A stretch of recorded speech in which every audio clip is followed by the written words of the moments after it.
What up? This is Lee Smith. We're back, Brooklyn, New York, Mona Lisa Studios. This is episode 6. Brooklyn! I got my man Eli Reed in the building. Fucking, we're just gonna chop it up, catch up, see what's going on, man. Thanks for coming through. Yo, thanks for having me. Just had to put a twist on, you know, Brooklyn. Coming in hot. Let's start from a little bit from the beginning. I kind of know like a little bit about your life, but not too much actually, personally. Yeah, I mean, so. I know you a long time though. I know. You're from like the city of Boston, or from like outside of Boston? Yeah. Well, I was born in Somerville, which is basically Brooklyn of Boston.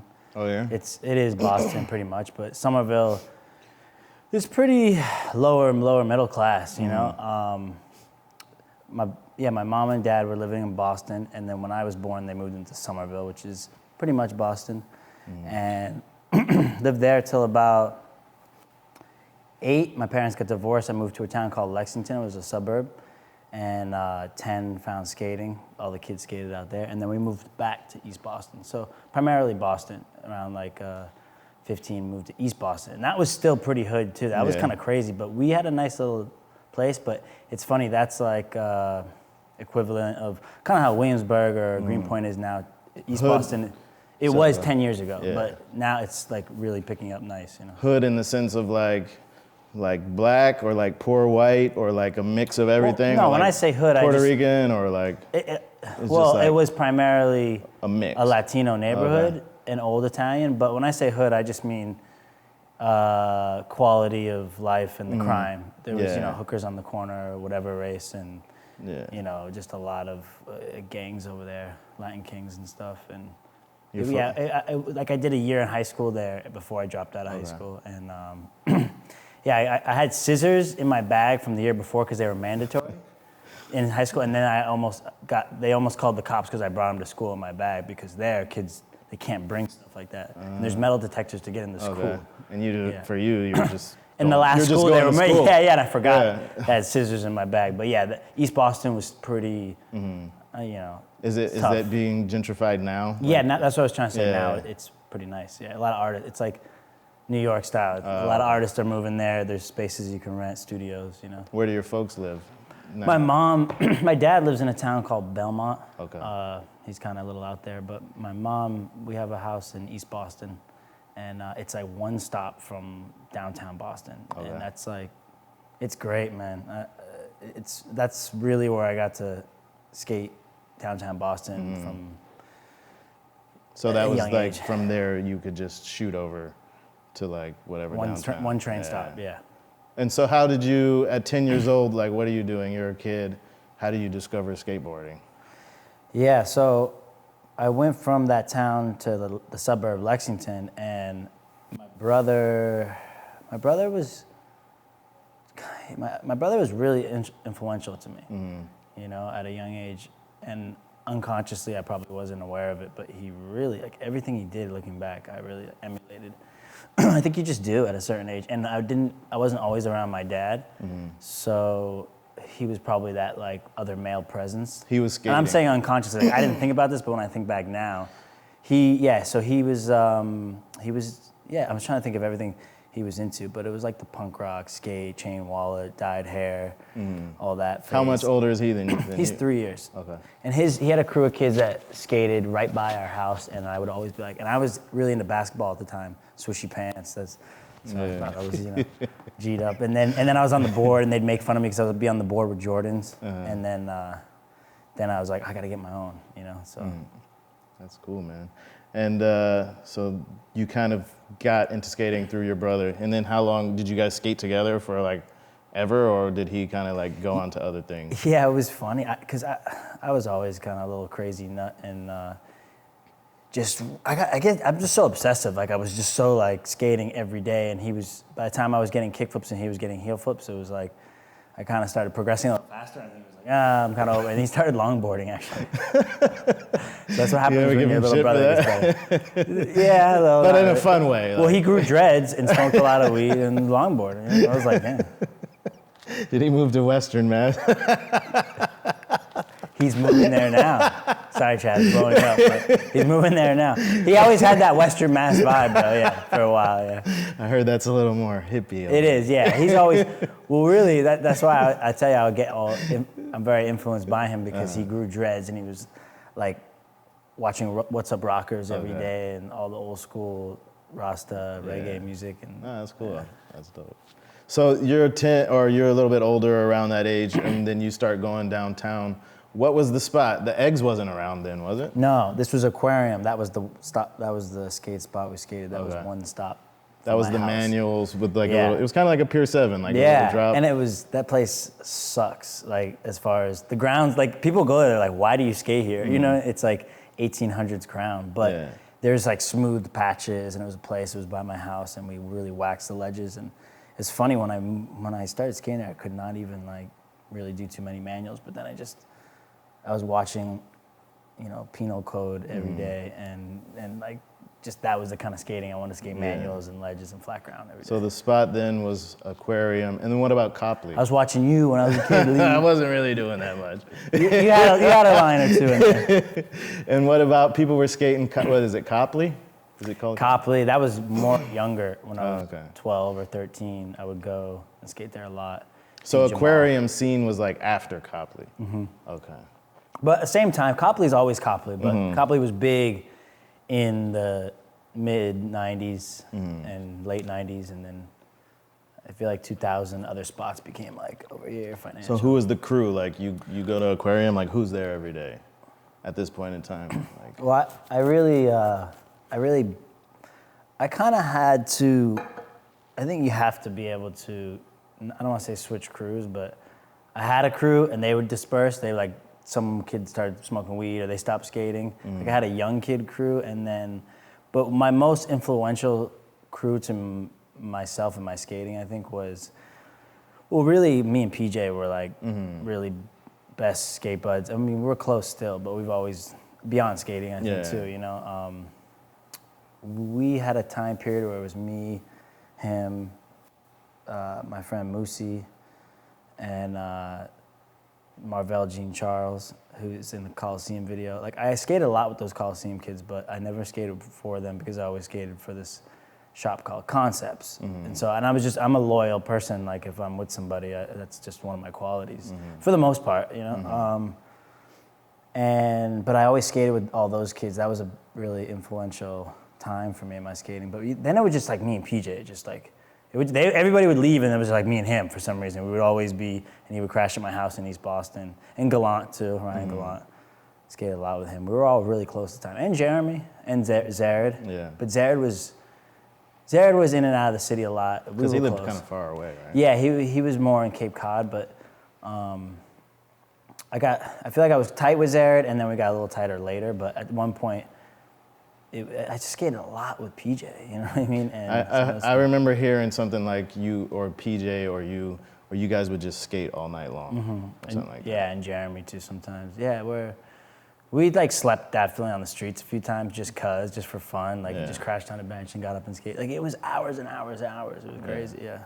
Looking back. You guys are, I can see, you guys are all three amazing, really amazing skaters. Thanks, so obviously all those fucking hours paid off. Yeah, well, we just really skated every part of skating there is, you know. It was like we would love to skate flat or just a quarter pipe for hours or anything. And I love that about the kids or anybody who skates that kind of can appreciate any style of skating, you know. And then, so later on, you kind of, obviously everybody knows you hooked up with Robbie, and he kind of like took you under his wing. Yeah, that was, around that time, that's when PJ was like, oh, you're gonna skate for a vehicle? He was kind of, we were all kids, I think at the time. He was like, oh, all right, you know, and I was like, yeah, I'm gonna, you know. Robbie kind of asked me, and I was like, I don't know, I wanna skate for Habitat. And he was like, yo, like, come on, skate for vehicle. I was like, all right, cool. Who was he skating for? But that's when I really found a new family too. Who was PJ skating for at the time? I think he had just gotten an Element. Okay. Dude, I totally forgot that he rode for Element. But like small East Coast companies weren't really cool, you know what I mean? Yeah. Or any small companies. I thought they were because Concepts carried them. Like Infamous, I thought was really cool. Infamous was dope. Yeah, hell yeah. Ian Reed's my man, you know, and Moya. I loved Infamous. And all those other brands like similar, but Yeah, then Robbie kind of really took me under his wing, and that was a new family where, you know, Robbie at the time kind of really did a lot for me, you know, in a good way, you know. Yeah. Like he just tell me stuff I'd be like stressing about in skating, like, yo, like take it easy, just shoot photos with anybody you can, and they'll just start popping up. If I would stress about getting one photo at one spot, like little kid things where you don't know how it works, and you just have little stresses about stuff, but yeah. So he took me under his wing for a while, and that's kind of. I quickly was just like out of Boston by 18, and just a part of the New York scene all of a sudden. I think at a young age. How did that all start happening because of him? Right, you were coming down. Well, here yeah, that was the pass. It was like I went to the city, and then I go to Supreme, and it was like, oh, it's Robbie's son. Like, good, you get the pass. So they're like, yo, we don't fuck with Boston, but you get the pass, because back then it was a lot different. And so, and then Akira worked there, and I instantly got really close with Akira. Akira's always been like open about those kinds of things. Yeah, yeah. I love Akira. He's like a brother to me. So he took me in, and Todd Jordan, stayed a lot with him, and people like that took me in. Then Peter BC, and I was just kind of living in on people's couches in New York for a while. You were like kind of going back and forth or whatever? Yeah, like a little back and forth, but just being like, Mom, I'm not coming home. And I like dropped out of school, was doing homeschool. Yeah. You know, like. You know, one thing I find interesting about you is like you're a city kid, right? Mm-hmm. Obviously, but you skate pools. You're like super well-rounded. Mm-hmm. You can skate everything. How did you, like? I mean, us like even at Embarcadero or like Pier 7, like we only fucking skated ledges. Yeah. Like you never see like any of us like hitting tranny or like. Yeah. Like if I look at one of your video parts, you have like you kind of cover everything. Like you can do everything. How did you like learn how to do that? Was that from the skate park or like? That's the blessing and curse of being from the Northeast, right? Because I really started skating the street, loved it, was obsessed with it, but I was so obsessed with skating, I had to skate all the time, you know? So luckily it was Maximus. There was the big skate park of Boston, really, and which was Cambridge, but Boston. And that I really didn't get like good or knew what I was kind of doing or knew anything till I was like could skate transition and Maximus, and that was really where I learned how to skate, like the basics, fundamentals. But I learned how to go and skate vert too, you know, and I learned how to like kick flip on transition and back lips. Like there was a vert ramp there? Yeah, it was like it wasn't like launch ramp, flat bar skate park. It was like vert ramp, death bowl, like just create like pool copings. Like I was just like a little kid, like you know, and they were just gnarly, amazing skaters there, you know. And how was like for you? Did you have to pay, or you just show up and skate whenever you wanted, or did somebody have the key, or like what? No, it was a skate park, you know. It wasn't like it was like a regular skate park. They charged, and but like you're not paying, right? Well, yeah, I paid for a while until I was like, no, this until I like I would just like try to get. I mean, no, I wasn't really good yet. We were like gremlins. You're like so if we go back, I had a first crew with this kid Ariel Pearl and Jason and Philip and Aaron Nessel, and we were like a little like just crew like of just messy little kids, and that was we skated Maximus every day, and we all learned how to skate transition. But then we try to squeeze in and not pay, and they'd be like, the guys would like come down their boards and pop it up in our face and be like, skate bucks, kid, you know what I mean? Like in how your much face. was it? It was like $10, but back then it's like 20. You know what I mean? I mean, $10 like, when you're a little kid. $2, and they're like, you got to kick your skate bucks, man. Ask your mom for a couple bucks next time. You know what I mean? They're funny, but I have a good story too. Like I skated with Jim Cagney and Tim Upson a lot there. Yeah, so like I was around Jim those Cagney. guys there. You know, like real anti-hero dudes were coming through, and I have a funny story. Do you think that they pushed you to like kind of skate like that? Well, I was so influenced by them. I mean, they were doing everything. I was just, you're so young. Even if you don't think you are, you're unconsciously so influenced by it. It was like Jim Cagney and Tim Upson, like pros that are just killing it, like just ripping, and I'm like, of course. What's this Jim Cagney story? Oh. The first time I really made out with a girl was a Jim Cagney in Maximus. Did I tell that on the 9 Club? That doesn't ring a bell. It's a good story. Kind of embarrassing, but kind of interesting at the same time. He like made it But happen. it just goes to show how like crazy like skating, like living it in a certain way at that time. Because they're just pounding beers outside. And I remember I was like 10 or 12, I hadn't really, I don't know if I made out with a girl yet or not really. And they were like pounding beers with this girl. And I like walk out and just like hang out with him, like, hey, what's up, guy? Like just like want to say hi, like, oh, what's up? Yo, make out with him. I'm like, oh, and I got scared and I ran in the skate park. And then I'm skating in the park, right? Helmet, sweaty, like little kid, just like 50-50s, just trying to get my shit. And she comes out and I'm like, oh. And I remember she was cute, but she's like, you really want to learn how to make out? I was like, She grabbed me into the bathroom and made out with me. She was like in her 20s. I was like 10 or 12, bro. Like, I mean, you're a good-looking guy. Yeah, dude, I'm a kid. I was like, You had a Me Too moment. I had a meet. I should be. I don't even know who she was. Yo, you Never should saw sue her. this chick. Find out if she's like rich or something. Thanks to Jim Gallagher. Thanks, Jim. Tim Upson, I remember like, hey, I found this bear kid. I'm like, all right.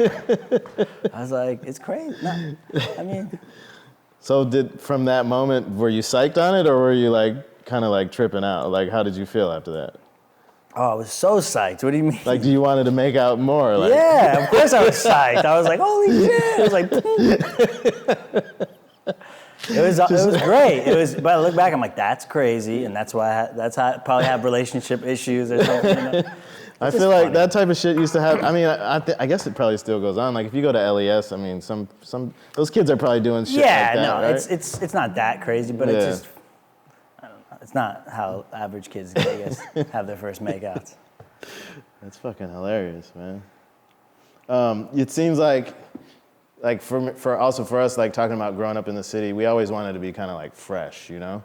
Like for me, I always was like, I would have like my skate clothes and then like my like fucking my school clothes, or you always had to keep like your kicks in the back pack, and like after you're skating, you kind of want to be fresh and like kind of when you're like sitting there. I was 100% that kid. Yeah, always. And the other kids in skating would be like, "What are you like? Whatever," and I'd be like, DC drawers outfit, and then Nike and then my Nikes too after, and that place Concepts that I skated for was like they're like one of the biggest online shoe. Well, that's what I was gonna say. They kind of like were the first store to like bridge that gap between like they were like the skating first kind of sneaker boutique skate shop.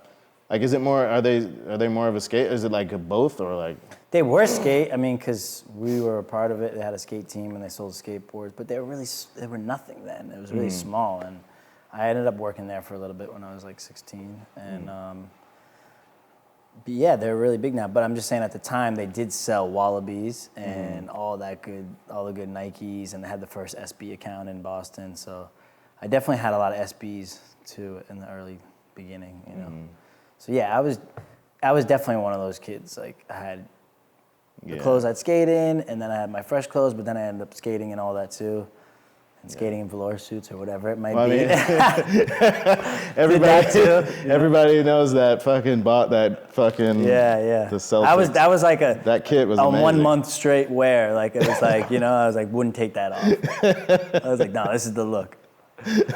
You should bring that back. You should do a clip. Like you should make like I think I have it. Like my mom has it in the thing. I think Zeb wanted to, my friend Zeb. I know that. Weissman. Zeb Weissman. He's like, yo, I seen this. I was at your house. I saw it. I want to use it for Halloween. Da, da, da. I'm like, nah, man.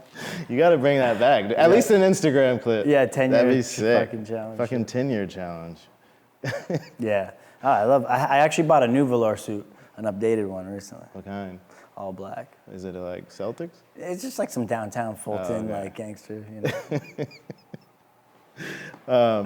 So that's cool, man. So you had your crew. You were skating with like you said, PJ and Ryan, Jeremy. And all due respect to Jeremy, he's made some pretty erratic moves in skateboarding. Is that something that surprised you or something that you like might have seen coming?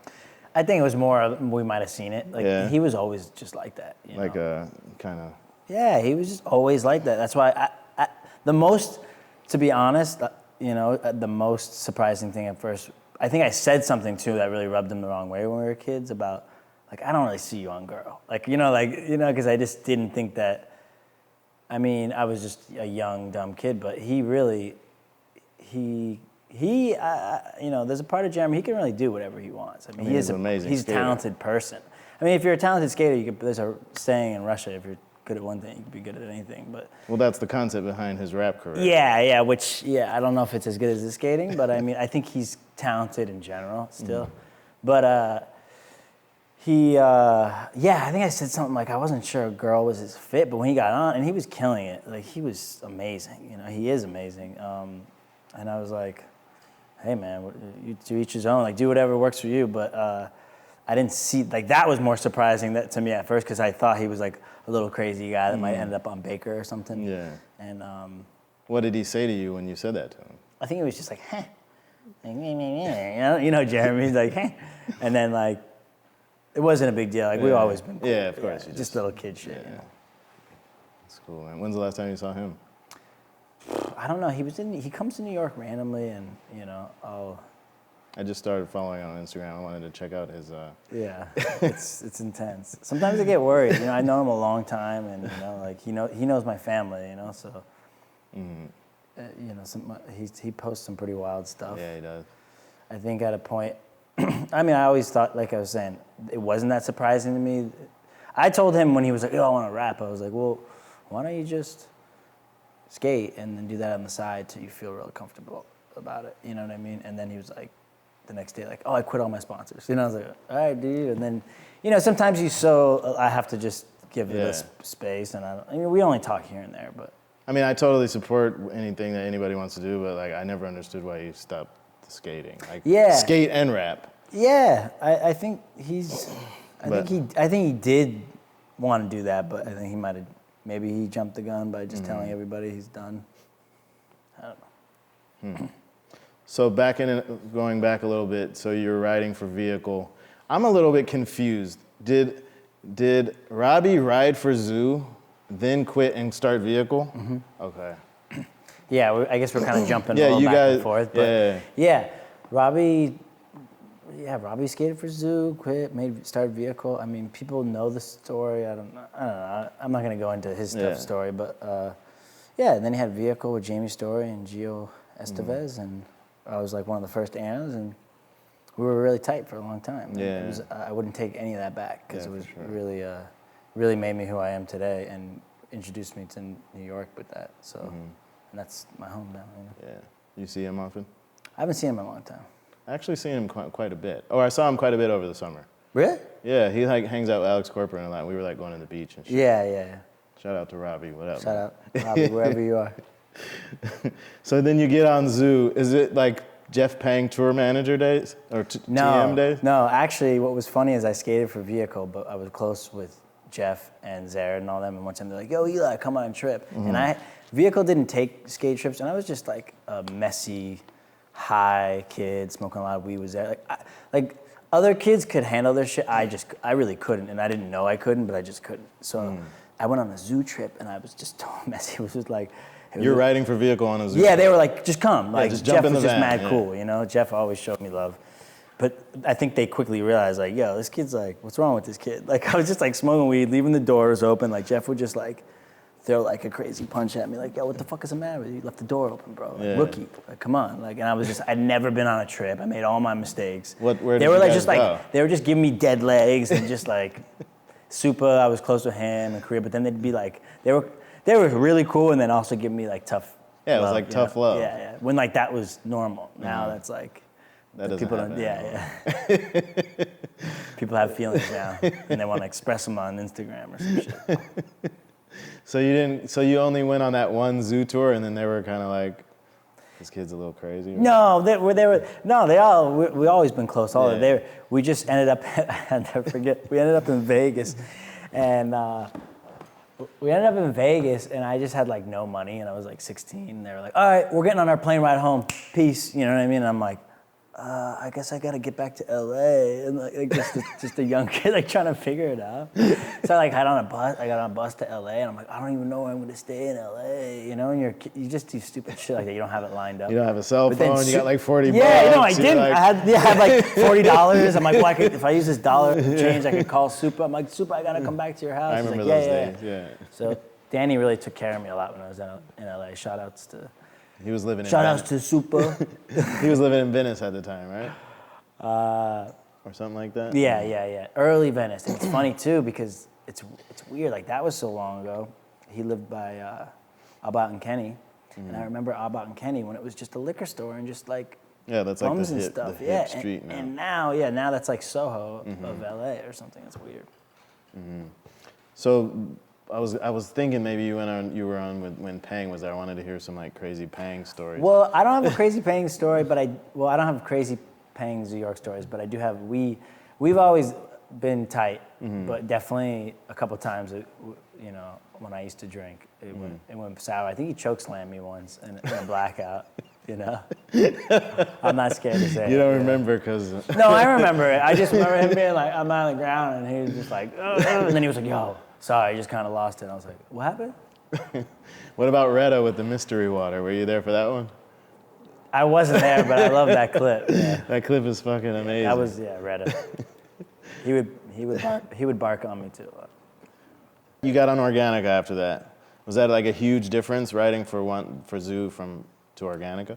Well, I think I was still on vehicle before, but yeah, then I ended up doing the Zoo thing for a while. But that was always a funny thing too, because people were like, oh, like no one really knew what happened or something, but people might have said this or that. But me and Zara both left, but we didn't quit and we didn't get kicked off. It was just this like, hey, Zoo got bought by Iconics. We don't have a contract. We're like, so what's up? And after a couple months, we're like, all right, so we're leaving.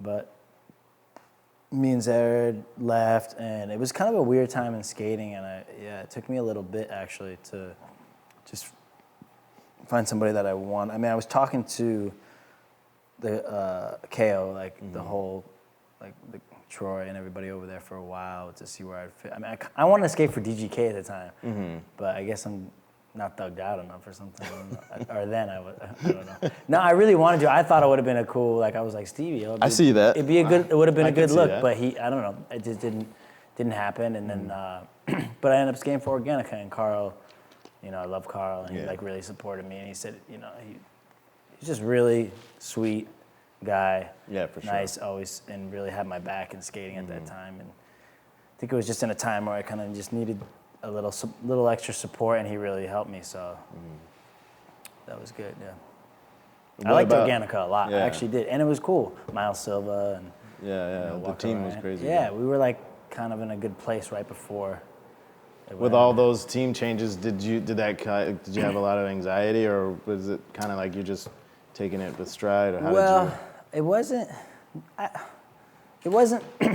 didn't have anxiety about that. I had anxiety because I was getting sober, I think, at that time, and I was like, life just was a little different. So I wasn't really worried about it or had anxiety about that. It was just a lot of things were like shifting in my life. So. What like sparked that whole shift? I mean, I was definitely like a pro skater traveling the world, burning the candle on both ends, as they say, and living the good life, you know? You know, of course, when you grow up and Jim Cagney and Tim Upson are shoving beers down your throat, you know, you're gonna end up having some issues. No, but yeah, I was definitely like, I'm just really hypersensitive to alcohol and anything. Like that's what I was saying. Even back when I used to smoke weed a lot on the Zoo trip, I was just a mess. Like I didn't know it at the time because I was just a kid, but looking back, I was such a mess, and I just wasn't a good drinker. Like even Zared would be like, I don't know if it's for you. You might want to sit the next one out, kid. You know. And then it was more. There were skate events and stuff like that, but it was more personal relationships. You know, like I just couldn't handle it. I come from a long line of alcoholics. I'm Irish. You know, a long line of Irish alcoholics in my family, and it's just better off without it.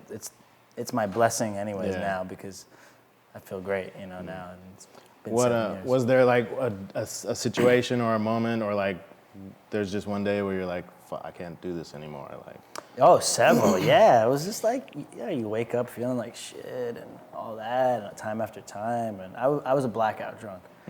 So it's like really really not good. Like it's really unhealthy. When you black out, it's like a brain thing. Yeah, it's really not good. Not damaging everybody your body. blacks out, but I would black out frequently too. So that's what I was saying. It was more of a chemical reaction for me, and it's really not safe. And a lot of times I'd be like, oh, I'm good, but I would just drink the next day. I'd be like, oh, I thought it was done. Until I just really took me a couple tries. I got some time and then went back and that's time. But yeah, now it's been like almost 7 years and I don't even think about it now, you know what I mean? Once you get like a substantial amount of time. Yeah, it's like not a part of your life anymore. Yeah. And I feel great, man. Like I feel the healthiest I've ever been, really. I didn't drink for a year. Yeah, I think I remember that. We were talking around that time. Yeah. Well, it was like almost a year. It was like 11 months or something like that. One of the things, I thought it was going to be hard to like date girls, but one of the things I found that was actually weirder was like when your boys come into town. Yeah, because it's like, how intimate really are you when you're just like, and then you're just chilling. With girls, you could be like, yeah, all right, let's go get a coffee, or like, let's go eat ice cream and sit on this bench, and that's cool. But like with your boys coming to town, it's like, all right, what are we gonna do? Because they want to drink. Yeah, they want to go. Like you, that's what men do. Like we go to the bar, we have beers. You don't necessarily need to get fucked up, but like you're not gonna go like sit there and fucking drink sodas with each other. You know what I mean? So I always found that a little bit strange. Like I thought it was gonna be the other way around, but that was the thing that was like weirder, like having drinks with your friends and shit, or not having drinks with your friends. It's like, well, if you want to go into it, definitely for me, like.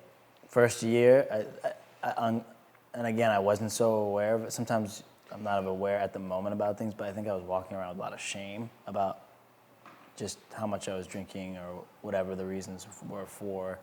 First year of sobriety. Yeah, and I didn't know at the time. You know, I thought like, yeah, I'm good, but I just, you know, I had, you know, it was a lot. You know, I kind of went through. You don't understand when you're young, you like go through a lot, you do a lot, and then, you know, when you're a little older, you sit back and you're like, whoa, that all happened fast. Like, let me just one day at a time, or however you want to say it, or just look at things, you know, just really understand what I'm doing. And I could go anywhere. That wasn't the problem, but yeah, I think it's a disconnection because at the end of the day, there's drinking. And it's really, a lot of people are using it just for a social tension, even with your friends. But then when you go on skate trips and all that, it's like, that's the connection that it is at the bar, you know? Yeah. So you subtract that on a skate trip, it's people are cool, it's fine, but it's definitely a different dynamic, you know? And I had to get used to that too. And it wasn't a bad thing, but it was definitely a disconnect. So I can't always just connect in that way, like let's go to the bar. But then I end up going even now, and I'll watch people get shit-faced and be cool, but it's still after 2 hours, it's a disconnect. So. Yeah, it's still a strong disconnect. Yeah. I can't get as intimate with my friends as I'd like to be sometimes, you know. And you know, it's weird. As for men, we kind of need like we're the closed off. Yeah. So we like need so alcohol beer is like to a bond, open up and to like fucking share our feelings or like talk about shit that we like normally wouldn't talk about. Yeah. Totally.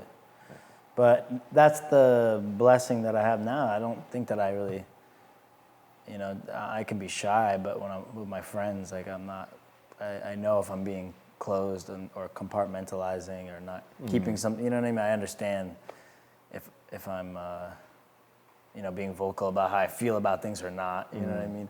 But, yeah, I think in the beginning it was a little, a shift and change, but, but now you're like in total control of your own life.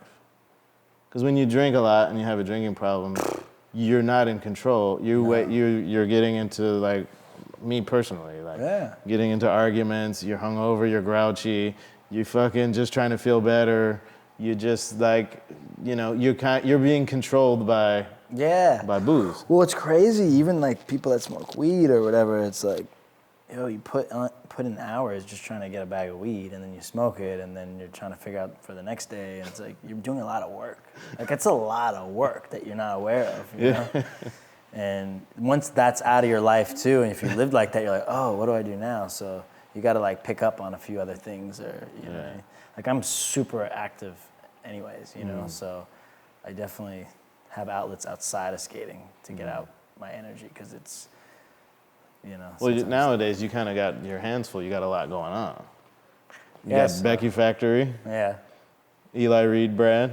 I'm not doing that at the moment, but You're not. That's yeah. on It's hold on right now. Yeah. That shit was dope. Thanks. I mean, I'd like to keep going. You know what I mean? I have some outlets, but you know, you get into things, and it's a lot. Doing a brand is a lot, and Well, that's what I want. I wanted to ask you how you're juggling all of it, because you have. I mean, even if it's on pause, you have two brands, and you're a relevant pro skater. yeah, I just Like how are you fucking just doing? by all- being a mess and just I guess if No. you were drinking, you wouldn't be able to fucking do any of that shit. Yeah. No. Well, it's just one day. You know, I try to take my time to do when I need to do what I have to do, and you know, we keep Becky kind of small at the moment, anyways. So we're just doing our drops when we can, and we've been working on a video, which is awesome. It's all VHS, so I'm pretty excited. Hopefully, we have that spring summer, but you know, it is a bit of juggling, and I don't know. It's tough. Yeah, it just some days I do get a little discouraged. Like I should have lined up my time better. I can be honest, and I think I'm better when I focus on one thing. So I usually we'll focus hard on something for a little bit, and then switch it, and then go back. But skating's kind of always there. Yeah. I feel really good about, and I guess that's with sobriety too. Like people don't talk about it, but there's so many. There's like how many sodies are sober now or something. Yeah, you know what I mean? And exactly. it's just like there's the people that are sober are like. I mean, you're never hungover, so you're utilizing every moment in a positive way. Yeah, I get to. Well, that's the thing too. And if I want to go out, I go out every night. No, but that's what I'm saying. My energy. It's almost harder to gauge my energy because I have a lot, so I have to, balance. That's all it is, I guess. With everything is balance, but I will admit, some days I'm like, I shouldn't have done that, or I shouldn't have skated, or I took too much time with that. Or, I mean, we all do that. Yeah. Yeah, that's just normal life. With your brand, I mean, you said it's on pause, but did Nick Diamond? I know you guys are tight. Did he give you any like clothing brand tips or like advice or anything? Not really. We were just always cool. Like I would stay with him in LA, and he actually was the one that was like, "Oh yeah, you should do it. You should do it." And I was like, "Really? You think so?" I was like, "All right." But I think he did hook me up with like a places. He hooked me up with where he pressed shirts and I think hats. But then I ended up switching my hats. But he did give me, and I have a lot of friends in that industry, so I got a little help from all my older friends that were doing it. Yeah. Jamie Story helped me a lot actually in the beginning. Oh, okay. Yeah, he's helping me now too. Oh, cool. So Yeah, he's a good dude. yeah. In New York, it's like everybody, whether we all admit it, like all New York skaters are a little more fashionable than like the average. Well, I think it goes than back. the average skater from like wherever else in like America. I think honestly it goes back to seasons, and I think not just skating and anywhere. New Yorkers are more fashionable because there's seasons, and once you have layers, you get different articles of clothing and how they wrap and how they fall, and then even in the way the wind blows is differently. So I mean that's why people in San Francisco have better style than LA, I would say, because there's more seasons. You know what I mean? And I think all that happens. The atmosphere is really why people have good style. I think that's why London people have dope style, more seasonal, and Japan and Tokyo seasonal. Yeah. You know what I mean? That's interesting. San Francisco, they're all right. I mean, I think people they're a little crunchy over there. I like the crunchy. They're wearing their 49ers jersey with well, their that's fucking... crunchy. Yeah. with Sorry, their Tony, we love you. My Frisco heads are gonna fucking hate that. No, but I thought you were talking about the bummy crunchy. There's that too. I though. think bums have the best style. I always watch like double scarf, and But does anybody ever kind of hate on you for your fashionable always, choices? yeah. I've always been hated. I think you're a pretty fashionable dude. But people like to talk shit. I love clothes. That's Yeah. just I don't know fashion or not, but I do. I love clothes. I always have. Like going back to concepts and sneakers. Like I've always been into it. But my style is always changing and evolving. So I think that's what is hard for people to digest. And I think that's just a quality that it's very strong in skateboarding. Yeah. If they're like German, like this is a Glockenspiel, this should be like this. Like it's like people are very close-minded at what they think. That's true, because skaters are supposed to be like super open-minded. But You would think they're creative, but it's more jockey. But it's like, we don't do this, we don't do that, we don't or do if this that. dude's doing that, that's gay, or stoops, or that's like. Yeah. No, that's You know, totally it's- true. That's where creativity comes from, is constant just evolving and changing and pushing, stretching things out, you know? For sure. But yeah, of course, I always got hated on. People always clown. But then a year later, they'd be wearing it, you know what I mean? Because it was more, oh, but now this is kind of in or something. Oh, green pants, chill, craze. 2 years later, oh, I got some green pants and my hair's green. Now, you know. I mean, like Nick Diamond said, if you ain't got to hate it, you ain't got to pop it. if you're not being hated on, you ain't doing shit. That's what he said, right? The fucking immortal quote. Yeah, it's always like that. I mean, I posted something on my Instagram the other day, and just some kid was like, "Oh man, this is just," you know. I'm like, Yeah. I just let it rock too. Can't pay I don't too even much. delete it anymore. I'm like, Don't feed the trolls. exactly. Yeah. Live, hey, have a voice. You probably don't have a voice anywhere else. You know, Yeah, for sure. sad. And what's up with this Tanga? You have Tanga. That was like a quick thing. That was like, you gotta bring up the Tanga. It was like a sex toy thing. Is that What happened was, no, it wasn't a big deal. It was just, actually, I met the guy wasted. He was like a Japanese guy, friends with Akira. And he's like, yeah, we do Tanga. But they were actually doing collaborations with cool brands at the time. It was weird. And what they are, it's a sex toy. Yeah. That it's like kind of, it's not a pocket pussy, but you like, it's like second alternate to like getting a hooker, I guess, for businessmen. You had like a signature and I was one. like, this is crazy. No, but I didn't. The guy was mad cool. He was like, hey, we'll fly you to Japan if you want to just do some videos for us, like just like, you know? Skating. And I hadn't No, obviously not using the product. no, a skate thing, you know. And I wanted to go to Japan so bad because I knew that I would love Japan. I had been there once. I'd been there once with Zoo, but it was such a shitty quick trip.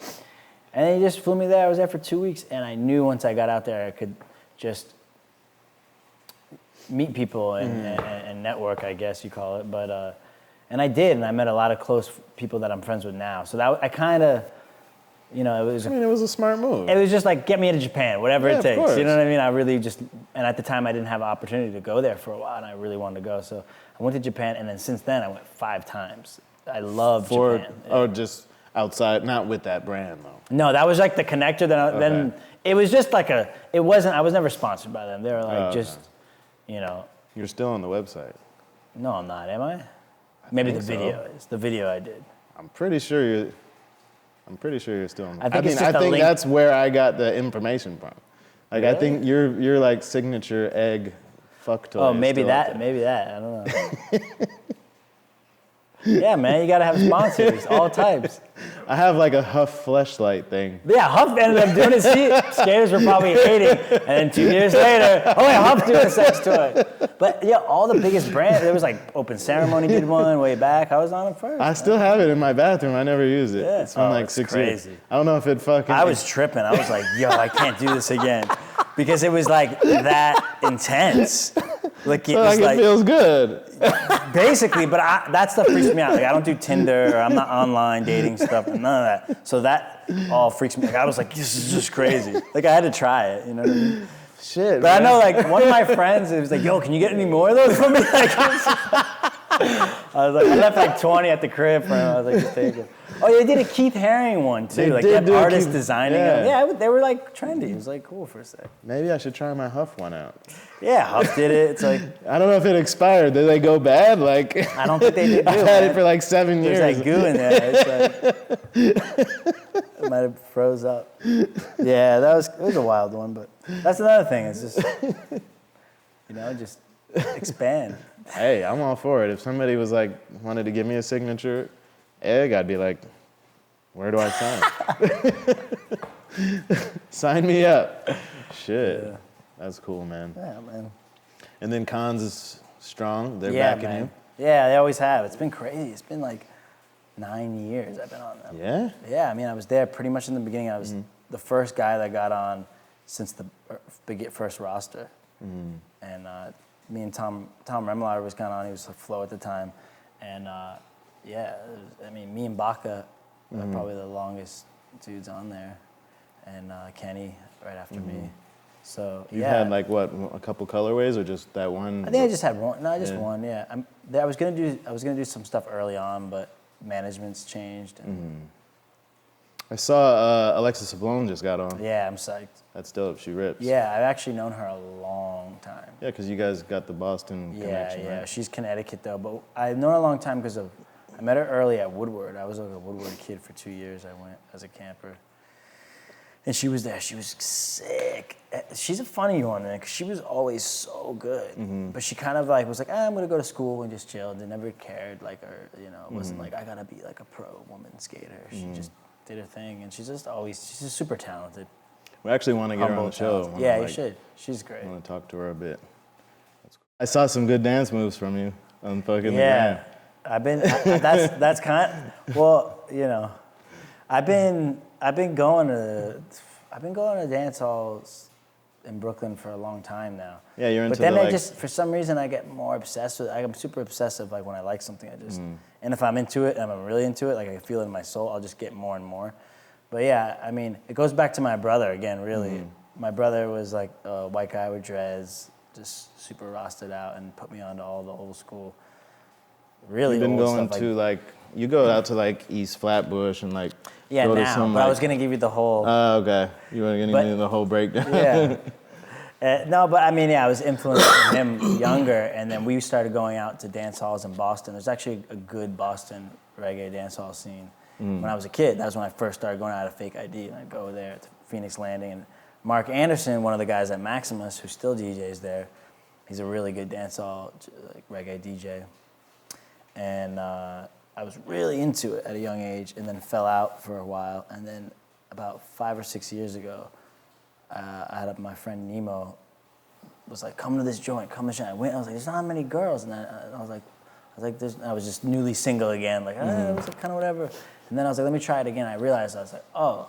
That was here in New York. This is in Flatbush, this spot, and I was like, oh, this has nothing to do. It's not about that. It's about the music and the music. And I really sat back and listened to and the speakers are so big. It's like boom, boom, and the music's so good. It's Bobby Connors from Hot 97, and he's like one of the oldest dancehall reggae DJs there is, and it's just a really cool spot. So then I started going there, and then just started getting obsessive and more obsessive about going out to dance halls.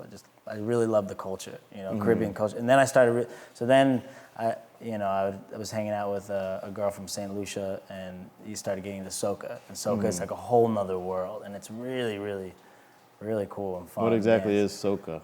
Soca comes from all the islands around Jamaican, like St. Lucia, Trinidad. Okay. And there's a bunch of islands in Grenada. And soca is more fast. It's when they like jump up and like, like they just, and they whine more. It's more about whining, with your hips. And like Jamaicans and dancehall is like a really intense dance. And it's totally different. It's like skating vert, and it's like completely different in the street. It's like their whole culture. So I go out to the dance hall a lot. I love it. And you're sober, and it's great. Yeah, well, that's another thing. It's another release for me, because the more I started going, the more there's so many songs for dances. There's so many different dances, and there's like easy ones, fun ones. Like there's so many. It's been going on for a long time, and they're really like, Jamaicans are some of the most creative people. I think they have some of the dopest style. Yeah, for sure.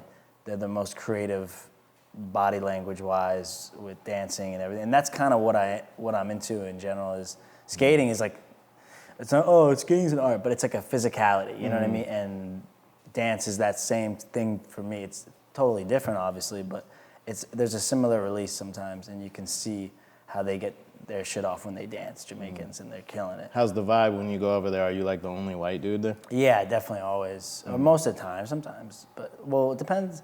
But then after Fire Sunday, I started creeping more and more. And now I go to, there's places from Canarsie, East New York, Flatlands, Flatbush. Usually. Bobby Connors, that night, he's a white dude who DJs, but it doesn't really matter. I mean, obviously it's like, it's there, it's obvious, like if I'm the only white dude, but You know, people know the difference too from somebody that's just there and somebody that's into the culture. Yeah, for and sure. I'm into the culture, I'd say, you know, I mean, as they a pick whole. up on your vibe and shit. Yeah. I mean, they kind of trip on me when I know some of the old moves or the new moves, and it's kind of, they're like, whoa, what the fuck? But I'm really into it, yeah. Maybe I should go with you one day. Yeah, you should. I don't know any of the moves, but you gotta sprinkle me Yeah. on some of these on some of these moves. No, it's cool. I started meeting a lot of dancers too, and that's why. And when I was in LA, there's not much, but there's like dancers that do music videos. So I met a couple kids, my friend Jason and Tango, and they're Jamaican kids that kind of doing their thing in LA, and they teach classes, and they're like really cool, and they're just rad, like they're just rad kids doing their thing, dancers. Yeah. You know what I mean? And I met them, and then I kind of have some friends here just to go out, and they go out and cruise like Jamaicans. They go out and cruise. They all do their moves together. You know, it's fun. Have you spent that time down in the islands a bit, or? I haven't. I'm like dying to go. Dying to go. I want to go to St. Lucia. I want to go to Jamaica. And I want to go all over. Yeah. I mean, it's pretty close. It's like 3 hours. Yeah. I mean, I've been to Puerto Rico twice, Yeah. but well, they have Carnival. Actually, a friend of mine is going to Jamaica for Carnival. I think if I could go, I would love to do that. Yeah. Too. You gotta have somebody local with you, though. Yeah. I heard Trinidad's like that. I heard Yeah. Trinidad's kind of crazy. Yeah. Sick, man. So you're bi-coastal? Where are you living now? You're So here? I moved to LA not that long ago for a year, and I was in like kind of a relationship thing, and it just didn't really work out. But so I didn't want to stay in the apartment that I had got because I was like, I don't want to stay here. LA is okay, but I just didn't want to stay in this apartment, and so I bounced back here for holidays, and now it's just after the New Year, and I'm finding a new place in New York. I'm more like, this is my home. You know, I've been here for so long and I love it. But I do a lot of bi-coastal. You know, I go back and forth still a bit. I like LA. I love interacting with people on the day-to-day on the street and taking the train and riding a bike and the rain. I love walking in the rain. I don't like see that you kind of as like a person. dude who's like sits in. You're not like a sit in traffic kind of guy. No, but I could. It's just not me. Yeah, like, you know, yeah. when you're doing something, you're like, this isn't me. Like, I'm in LA. It's cool. It's not me. You know what I mean? Sure. I like to bike in the rain. I like to walk in the rain. I like to sing in the rain. You know, like it's crappy out now, but I'm just that kind of person. And I even just took the train over here. And I'm like, man, this is why New York's dope. It's like this girl's cute. She's kind of thick. She's kind of big, and this bum is whiling out right here. This guy, I took the train. This is why I love New York. You take the train. Guy locks his bike up on the train while it's moving, so his bike doesn't fall over. And this is just some like hipster like Williamsburg dude, like on the L train, locks his bike on the pole you hold, which I'm like, oh, that's kind of crazy. And then he just pulls out sushi, and he's just like you know, even like this girl, like, what? I mean, Eating on the train. You can see everything on the fucking train. So where do you want to move to now that you're coming back to New York? Where are you gonna move? East New York. I'm moving out. I heard that's the hot new just neighborhood. where no one is gonna see me. Yeah, and I could just bug out. No, we'll see. I mean, yeah, no, I think I want to move to Flatbush. Yeah? I don't know. We'll see. Yeah, because I just, you know, I mean, been downtown, and before I moved to LA, I was living in Clinton Hill, you know, Fort Greene area, and it's cool. I like that too. If I could live in that neighborhood again, Fort Greene, I like it. But even that neighborhood's real gentrified now. Yeah, it is. I like going out and being. I mean, I'm kind of a lone wolf, and that's part of my thing. I like to have my community of people and work in that, but I also do like kind of doing my own thing. Yeah, for sure. But I have a lot of friends over there now too. Some of the kids that I meet, that I go out with, you know. So. What are you gonna be working on next? Like, what's coming up for you? Got anything coming up, or like? Yeah, as projects? far as skating, I have a full Thrasher part. Oh, shit. Hopefully in like a couple, I wish it would be like next week really, but I don't know. We'll see. It's really soon, and it was just a concept idea that I had recently. That I was like, this would be cool to do something different like this. You know, it's not that different, but certain style of music, to us, you know, you'll see. Coming out in a couple weeks? Yeah, so hopefully we got the rights to this song. It's a little different and just, you know, I hope people enjoy it. I think we named it equanimous, which means neither good or bad, and I don't really have an ender or anything. So a lot of that stuff went to Converse when they dropped Purple, and it's just kind of just a part, you know what I mean? But it's a good amount of footage. Sick. Yeah, so I hope people like it. It's cool. I'm excited about it, just to have it on Thrasher. And after that, just gonna drop a spring summer Becky line. Dope. And we hope to have a VHS video. Who skates for the team? We have this kid Cam Seldick who's ripping, and my friend Tyler. We don't really put it like straight team wise, you know. And Igor, we have like family style, you know. But Cam's been really ripping like hard. But it's, you know, we put out projects when we do, you know. It's kind of. It is what it is. What did you just do something for Christmas with RB? For Christmas with RB? What do you mean? Did you just drop a video? Or No. some kind of like... No, that was the thing you brought up originally, is one of those new dance moves, I did it on my board. Yeah. And it was like mad funny, so I was like, yo, I'm gonna do this and I'll post it. It was just having fun, but yeah, I called RB because I was like, oh, we should film. First I did it in the Diamond store, like fucking around with Akira. That's the one that I saw. Yeah. But then I did that, and a lot of the big dancer dudes were hitting me up like, yo, like, let's do a video. That shit was hot. Yeah, it was funny. Like, you know, I think Gons just hit up my friend Sam, was like, oh, that was dope. But that was the shit people like would hit you up and be like, well, what's this? What is this, man? Yeah. But then we did one moving. It was really hard. Yeah. I was like trying to synchronize the music to the skating. It was fucking hard, like, you know? Because dancers, that's what they do. They put on their headphones and they'll like do a dance and they'll film it and then they'll edit the music for their Instagram. But You did an art show recently, or that was like a while ago? It was a while ago now. I mean, it was just a fun thing I just did where I skated through paint onto canvas, like on the ground at my mom's studio. My mom's a painter. Okay. And we just had a bunch of paint on the ground and I put up her canvas and just like splashed some wall rides, just on flat, like just put the canvas at the bottom and like splashed on the wall rides, and it looked sick. So I did a few, and then I had a friend that was doing like a restaurant gallery, and we just had a little show. I was just invited, you know, I put it up, had people come, and cool, man. I mean, I definitely like, I didn't really, I was trying to sell them if people wanted them, you know, but it wasn't a big deal. It was just something, you know. Yeah. I mean, I guess so. No, it was a big deal. It was cool. I had an art show. I downplay stuff art shows sometimes, are good. You know, but it was fun and it was cool. It was like a while ago, like over a year ago now. But and then Nick bought a piece and stuff, so it was cool. That's dope. Yeah. He can afford a piece. Yeah. Sick, man. Well, fuck. I mean, more power to you. I'm a fan. I'm psyched on everything you're doing. Yeah, thanks. I love the energy. We kind of went through everything with skateboarding, and like obviously we're all getting older, and like, you know, what do you, after skating, where do you see yourself going, or like what is it that you want to do, like say 5-10 years from now, like? I mean, really, I don't even see after skating. I think that's always, like, it's so ingrained in me. It's like it is skating always and forever, and I hope to be doing the same thing, really. But I definitely I want to move into more film and theater, and I've been taking classes with this guy Tony Greco, who's Philip Seymour Hoffman's teacher, and a lot of good. He's been teaching a long time. I've been with him for 3 years now, and doing projects and doing a couple short films, and I'm shooting something else in March.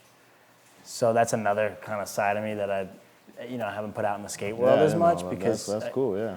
I have other things going on, but that's really where I focus a lot of energy in the past outside of skating, you know, and I really, really enjoy it. It's really, it's another way to express myself that, like, theater is crazy because it's so nerve-wracking, and when you get up, it's kind of like, it's like going to hit a double set. You get, like, nervous, and you're like, you're done, you get it out, and you're like, oh, cool, I got my trick. It's like, that's a similar feeling. Have you done anything, like, you're doing, like, in front of small groups, or like? Yeah, I mean, we do stuff in class, but just small. But I mean, even that is like heightened, you know. It's just intense. It's, you know, I mean, the first time I got up, I was so nervous. I couldn't believe it. And skating is so expressive physically, but I never expressed myself vocally. And I realized my voice was, and I wasn't, I'm getting better, but I'm not that articulate with my words or voice and all these things that the people do, like actors go and do. And it's fun, it's a challenge. And I'm not a great reader or speller, but now I read so much more. So that's a whole nother can of worms that like I've been getting more and more into. Yeah. Sick, man. So I hope, I'd like to do more stuff. I'm looking forward to seeing, what comes of that. Like. Yeah, I mean, I have a thing or two I've done, some short. I'll have to send you. Yeah. It looks crazy, That's awesome. Oh yeah. So Dope. that's I mean, you that's gotta move back to LA for that. Yeah, you don't have to be there. Yeah, you don't have to. LA, I mean, that kind of acting is not even what appeals to me in acting, anyways. You know what I mean? For sure. So. But I think it's kind of like skating now too. You can kind of be anywhere and do a lot of things. You can be anywhere nowadays. It's everything. Yeah. Internet. You know the deal. Eli, thanks for coming through, man. Thanks, Lee. I appreciate it. Yeah. It's cool, man. Interesting. You want to bust some moves for the camera? Which one? No, you save that for another time. Yeah. Thanks again. All right, we're going to wrap it up. Thanks for tuning in. Just chopped it up with my man, Eli Reed. We'll be back soon, episode 7. Peace.